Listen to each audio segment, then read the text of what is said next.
तो आज के इस लेक्चर में हम जानेंगे कि छद्म क्रिया कारक क्या होते हैं। जैसे कि हम पिछली क्लास में कहाँ तक जान गए थे कि छद्म क्रिया कारक के पहले भी कुछ पॉइंट थे, अर्थात जो कि हम बताए थे दर के नियम के बारे में। पिछली जो क्लास थी, पिछली सारी क्लास हम दर के नियम के बारे में बताए थे, उसी से जुड़ा हुआ टॉपिक ये छद्म क्रिया कारक है, जिसका हम स्टार्ट तो कर दिए थे, लेकिन आप शायद पूरी तरह समझ नहीं पाएंगे। तो इस लेक्चर में हम मेन फोकस तो छद्म क्रिया कारक पर है, लेकिन उसके अलावा भी कुछ पॉइंट आएंगे जो कि इंपॉर्टेंट आएगा। ओके, ठीक है, स्टार्ट करते हैं। छद्म क्रिया कारक थ्योरी तो आपको मालूम होगी, तो हम फिर से बात बता देते हैं कि वह क्रिया कारक जो धीमे पद में उपस्थित हो लेकिन मुख्य पद में उपस्थित नहीं है, उसे हम छद्म क्रिया कारक बोलते हैं। अब इसे हम एक रिएक्शन के द्वारा आपको अच्छी तरह से समझाते हैं। जैसे देखो, रिएक्शन ये है A+2B+C D+E, ये जनक यानी कि उसकी मेन रिएक्शन है। और इसमें छद्म क्रिया कारक क्या बोलना है कि रिएक्टेंट, प्रोडक्ट नहीं, रिएक्टेंट जो धीमे पद में उपस्थित हो। अब यहाँ पर देखो धीमे पद में क्या उपस्थित है, H+C। अब C जो है मेन रिएक्शन में देख लो यहाँ पर उपस्थित है, अर्थात ये छद्म क्रिया कारक नहीं है। हम स्लो स्टेप में ही सीधे क्यों गए, स्लो स्टेप में हम सीधे इसलिए चेक कर रहे हैं क्योंकि हम आपको एक पॉइंट बताए थे कि यदि कोई जनक अप्रिय दी रखी हो, उसके कई स्टेप हो तो उसमें जो स्लो स्टेप वाली रिएक्शन होती है वही दर का निर्धारण करती है। तो हमें यहाँ पर देखते हैं दर का निर्धारण करने के लिए स्लो स्टेप में गए। अब स्लो स्टेप में यहाँ पर हम क्या देख रहे हैं कि एक X एक ऐसा रिएक्टेंट आ गया है कि जो मेन रिएक्शन थी उसमें X कहीं आया ही नहीं। तो अब आया ही नहीं तो X यहाँ पर कैसे उपस्थित हो गया। अब इसी क्रिया कारक जो ये X आया है, इसी क्रिया कारक को हम छद्म क्रिया कारक बोलते हैं। अब अच्छी तरह से आप समझ गए होंगे। अब ये छद्म क्रिया कारक को हम ज्ञात करने के लिए हम आगे आपको बताते हैं। देखो ये छद्म क्रिया कारक X जो कि मेन रिएक्शन में नहीं था, वो स्लो स्टेप जो कि दर निर्धारण वाला पद होता है, दर निर्धारण का, तो उसमें उपस्थित हो गया है। तो ये वाला X को हमें ज्ञात करना होगा, तभी हम क्रिया की दर को ज्ञात कर सकते हैं। ओके, तो हम देखो बोले ना कि हम जब दर का निर्धारण करेंगे तो हम स्लो स्टेप से उसका स्टार्टिंग करेंगे, स्लो स्टेप को लेंगे। तो स्लो स्टेप से दर समीकरण क्या आता है, दर समीकरण तो निकालने में कोई प्रॉब्लम होगा नहीं। दर समीकरण क्रिया कारक के गुणनफल के समानुपाती होता है। तो यहाँ पर देखो R के कांस्टेंट हो जो क्वेश्चन दिया रहेगा इनटू X इनटू C, इतना तो आप जानते हैं। ये क्या है, दर समीकरण। अब दर समीकरण में ये एक X आ गया है जो कि छद्म क्रिया कारक है, इसी को यहाँ हमें ज्ञात करना है, तभी हम इस रिएक्शन का छद्म और इस रिएक्शन का अपक्रिया की दर निकाल सकते हैं, इसका दर ज्ञात कर सकते हैं। तो अब यहाँ पर हम X को इस फॉर्म में लिख सकते हैं, X अपक्रिया की दर अपॉन K इनटू C, इस रूप में लिख सकते हैं ना। तो अब यहाँ पर देखो स्टेप फर्स्ट से अब X वाला पार्ट हमें चेक करते हैं कि हम चेक कर देंगे कि अब X वाला स्लो स्टेप में नहीं, स्लो स्टेप में आया है, मेन स्टेप में नहीं था।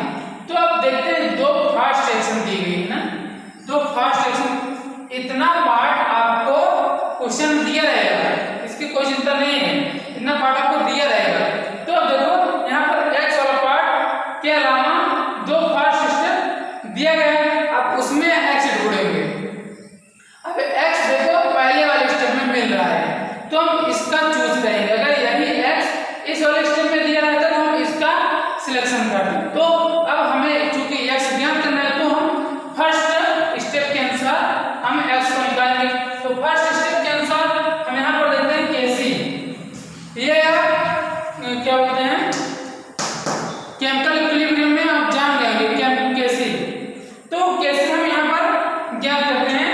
तो KC इक्वल टू क्या होता है, ये द्रव्य अनुपातिक क्रिया में काम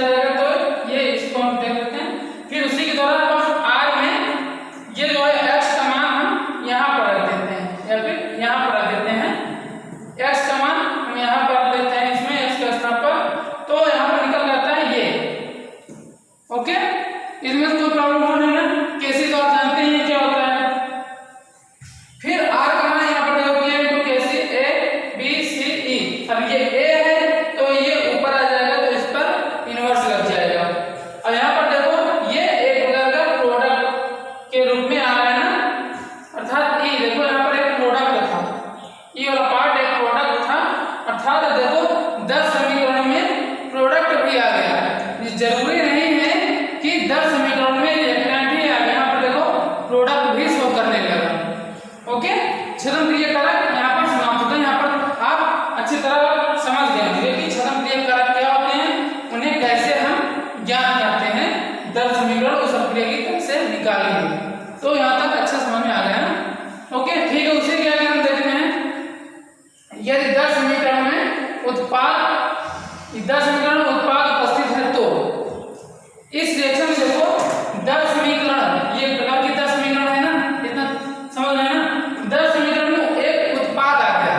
अगर कोई आपको 10 समीकरण दिया हो, उसमें अगर उत्पाद उपस्थित यानी उत्पाद भी आपको उसमें शो कर रहा है, दिखाया जा रहा है कि उत्पाद भी इस 10 समीकरण में है, तो उसकी उपस्थिति में क्या क्या हो सकता है इसको जान लेते हैं। उसकी उपस्थिति में उत्पाद के संदर्भ में कोट ऋणात्मक हो सकती है। अब क्रिया की कोट जो हम प्रदर्शित कर रहे थे किसी रिएक्शन में कि m व n जो प्रदर्शित कर रहे थे, क्रिया की कोट यानी आपको पढ़ाएंगे शून्य कोट, प्रथम कोट, सेकंड कोट, आज सजानेंगे वही कोट की बात कर रहे हैं। तो वो कोट ऋणात्मक भी हो सकती है उत्पाद के प्रेजेंट में, यानी कि उत्पाद की उपस्थिति में। अब समीकरण 10 समीकरण में उत्पाद उपस्थित है तो उस स्थिति में जो कोट होती है वो ऋणात्मक भी हो सकती है। ओके, यहाँ तक समझ में आया। फिर देखो उत्पाद की उपस्थिति में अभी और क्या क्या हो रहा है, और देखो जब उत्पाद उपस्थित होता है तो कुल कोट हम ज्ञात नहीं कर सकते, अर्थात m+n करके जो हम कोट निकाल रहे थे उसको हम ज्ञात नहीं कर सकते।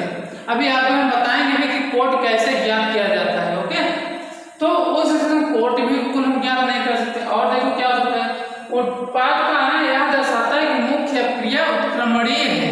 अब यहाँ पर देखो आपको दिखाई तो नहीं दे रहा है कि ये उत्क्रमणीय है, लेकिन ये मुख्य क्रिया उत्पाद की उपस्थिति में आने पर वो यह दर्शाता है कि जो मेन रिएक्शन यानी जनक वाली रिएक्शन थी वो उत्क्रमणीय यानी रिवर्सिबल हो रही है। ओके, इतनी बात समझ में आ गई। फिर देखो अब उसके आगे अगला पॉइंट है जी, यदि किसी प्रायोगिक प्रक्रिया में कोई क्रिया कारक आधिक्य में है, यानी कि कोई रिएक्शन हो रही है तो उस स्थिति में यदि कोई रिएक्टेंट क्रिया कारक आधिक्य में है, मतलब कि दूसरे वाले की तुलना में काफी ज्यादा है, जैसे अब ये इसकी कंसंट्रेशन मान लेते हैं 2 है, इसकी कंसंट्रेशन 10 है, तो उस स्थिति में हम 10 समीकरण नहीं गिनते। किसको नहीं गिनते? उस क्रिया कारक, उस रिएक्टेंट को जिसकी मात्रा जो है उस रिएक्शन में अधिक है, तो उसको 10 समीकरण में हम नहीं गिनते हैं।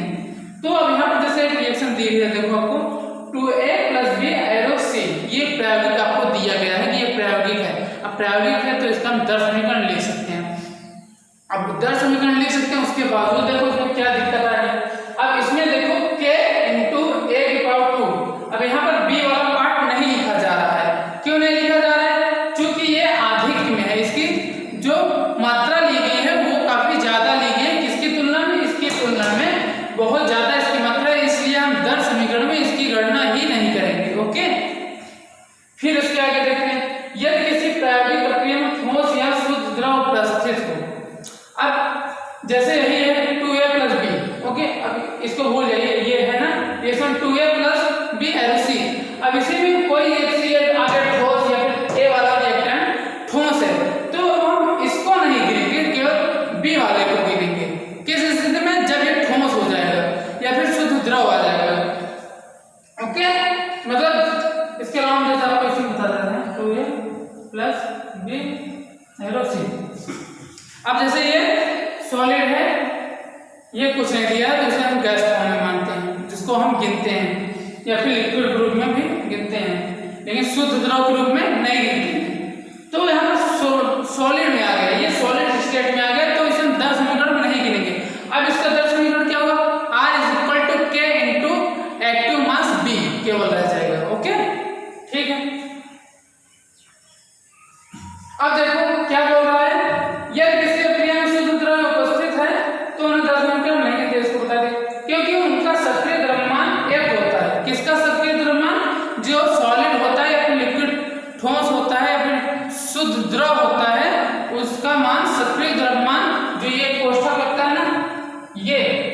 इसका एक सक्रिय मान है ना, इसका मान 1 होता है, तो उस स्थिति में भी हम उसको नेग्लेक्ट करते हैं, तो नहीं गिनते हैं। ओके, फिर उसके शुद्ध द्रव आप जान लीजिए क्या होते हैं। जल H2 अर्थात जब जल लिक्विड ग्रुप में जब जल क्रिया कारक के रूप में उपस्थित हो तो उसे शुद्ध द्रव के रूप में हम गिनते हैं। अब जैसे कोई रिएक्शन दे दी गई है हमें, यहाँ A+H2O एरो C यहाँ पर लिक्विड के रूप में है क्या, जल। अब इस स्थिति में हम जल जो है ना शुद्ध द्रव के रूप में यहाँ पर इंगित कर रहा है, तो इस स्थिति में हम H2O को गणना नहीं करेंगे। अब यहाँ पर देखो शुद्ध द्रव के रूप में जैसे 2A+B अब यहाँ पर देखो आपको बता दिए, सब बता ही दिए कि सॉलिड के रूप में लिया जा रहा है, तो इसका 10 समीकरण हम नहीं लिखेंगे, 10 समीकरण केवल B के रूप में लिखा जाएगा, R = K × B। इतनी बात क्लियर हो गई। अब नेक्स्ट लेक्चर में आपको हम कुछ क्वेश्चन बताएंगे जो कि काफी इंटरेस्टेड रहेंगे, तो ठीक है, मिलते हैं नेक्स्ट लेक्चर में, तब तक आप अच्छे से अध्ययन कीजिए।